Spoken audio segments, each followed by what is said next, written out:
Créée en 1961, la Coupe Georges Baptiste est un concours de service en salle des jeunes maîtres d'hôtel. Cette année, c'est le lycée des métiers Jean Monnet à Limoges qui accueille l'épreuve. On se bat pour justement que le service soit partie intégrante dans un restaurant, ce qui est très important. La Coupe Georges Baptiste est ouverte le matin aux professionnels de la restauration âgés de moins de 35 ans. Première chose, c'est la connaissance du produit. Donc là, on lui pose, nous, les questions en lui demandant d'où vient la selle d'agneau. Et ensuite, on le note avec mon collègue sur la dextérité. Parce qu'il fait ça devant le client, donc la rapidité pour que le client mange chaud et voir comment il manipule. Ici, il connaît bien son produit. Dans nos métiers, bien sûr, outre la technique du découpage et du service, on note quand même beaucoup le savoir-être et puis la communication que le candidat peut avoir avec son client. Je vais être plus sur la prestance et sur le détail. Chaque candidat arrive, il y a une prestance à avoir, il y a le sourire, l'accueil, le découpe, l'explication, il y a beaucoup de choses à connaître et en peu de temps. C'est un poivre qui est de la même famille que le poivre de Sichuan, peut-être que ça vous dit tous quelque chose. C'est raconter une histoire. Donc quand on commence à raconter une histoire, nous on va gratter un petit peu pour voir ce qui se passe en dessous, si on maîtrise le sujet. Donc on peut très bien partir. On est parti donc sur le chou rouge, sur les pommes, sur l'agneau. Est-ce qu'il y a d'autres agneaux? Quel vin vous pouvez nous conseiller, etc., etc. Donc les clients sont demandeurs de ce genre d'histoire. On ne vient pas uniquement pour déguster une bonne viande, on veut qu'il y ait... Voilà, on demande conseil, on lui a demandé comment il était cuisiné. La candidate a su nous expliquer, donc l'agneau avait été cuit de deux façons différentes. Et puis en effet, après, nous parler de la garniture et des produits locaux. Et puis après, on élargit un petit peu plus pour savoir son degré de connaissance. Vous préparez donc le dessert que vous avez choisi, qui est une pomme AOP du Limousin. Oui. Donc, ce sera flambé devant vous à la gauloise verte. Et tout part de l'accueil. Si vous recevez les clients comme il se doit, il y a déjà 50% de gagnés. Je pense que l'accueil manque énormément dans nos restaurants. Je ne conçois pas qu'un serveur soit habillé comme le client. Après, c'est la boisson, c'est le service, c'est le suivi. La chose qu'il faut garder en tête, c'est que c'est un spectacle. Hein. Le centre d'intérêt, c'est le client.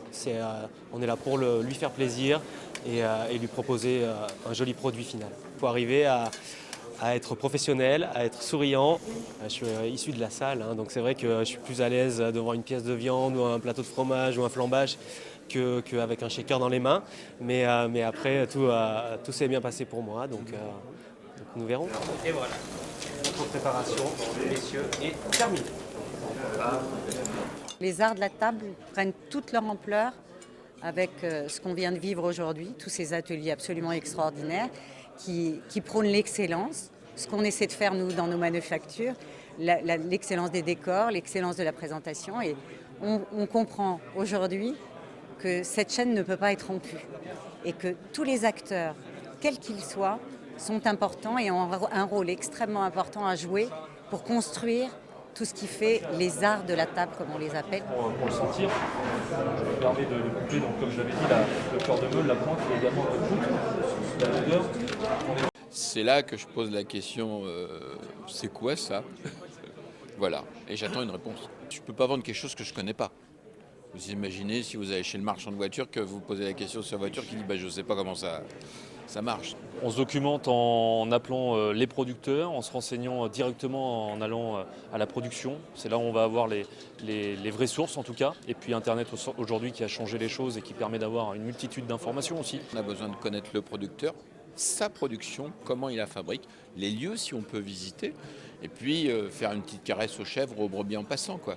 Parler au client, tout simplement. C'est ma discipline et c'est celle que je préfère. Être en face du client et pouvoir argumenter, transmettre, dialoguer et communiquer.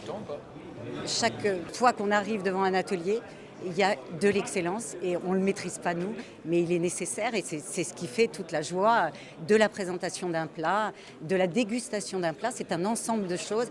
Et c'est de perpétuer, en tout cas, et de continuer l'image, la transmission dans la restauration pour moi. C'est sortir aussi de ces sentiers battus. On a l'habitude de travailler différemment dans son restaurant tous les jours.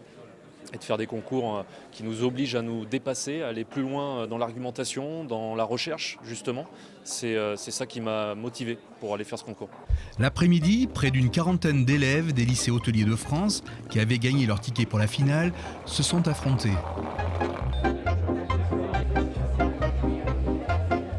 Argumentation commerciale, épreuves pratiques et techniques, ateliers viande, poisson, fromage, desserts et boissons étaient au menu.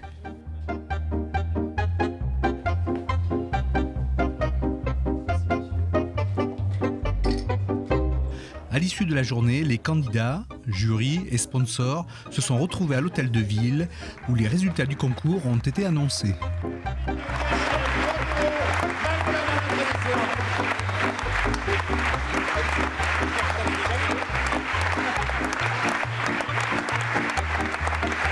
Et là, il a fini premier. Donc je te félicite, Yannick Deschamps.